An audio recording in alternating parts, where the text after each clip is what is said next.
अस्सलाम वालेकुम वीवर्स, आज हम बग़ैर आटा गूँदे मकई की रोटी बनाएंगे। यहाँ हमने आटा ऐड किया है मकई का, उसमें चीनी डाली है और इसमें हस्बे ज़ायक़ा पानी डाल के अच्छी तरह मिक्स कर रही हैं। इसको आपने इतना मिक्सचर करना है कि ये ज़्यादा थिक भी ना हो और ज़्यादा पतला भी ना हो। अब ये रेडी है। इसके बाद हमने तवे पे ऑयल डाला। ऑयल डालने के बाद हमने पूरे तवे पे जो है ऑयल लगा लिए। अब हम ये जो मिक्सचर बनाया आटे का इसके ऊपर डालेंगे और डालते हुए आपने गुलाई का ख्याल रखना है क्योंकि खूबसूरती खाने में बहुत मैटर करती है। अब ये देखिए हमने डाल दिए, इसकी एक साइड बनना शुरू हो गई है पकना। अब हम इसकी दूसरी साइड चेंज करेंगे। ये देखें यहाँ ये तकरीबन कितना अच्छी तरह पक रहा है, उसका कलर देखकर कितना खूबसूरत है और यहाँ इसकी दूसरी साइड भी पक रही है।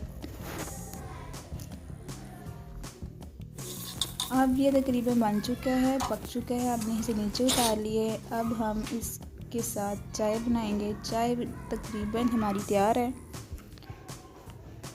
इसे हमने मग में डाल लिया और अब हमारा नाश्ता जो वो बिल्कुल रेडी है। ये देखें हमने 2 मकई की रोटियां बनाई हैं, इतनी मज़े की है। ये क्रिस्पी हैं और जायका इनका मीठा है क्योंकि हमने चीनी डाली थी। इसके साथ हम अचार रखेंगे और विद चाय द फंटास्टिक कहते हैं ना टी। अब हम अपना नाश्ता करेंगे। आप हमें कमेंट बॉक्स में ज़रूर बताइएगा कि आपको ये रेसिपी कैसी लगी। वैसे ये मेरी फ़र्स्ट ट्राई थी कुकिंग करने में। Thank you, subscribe and like.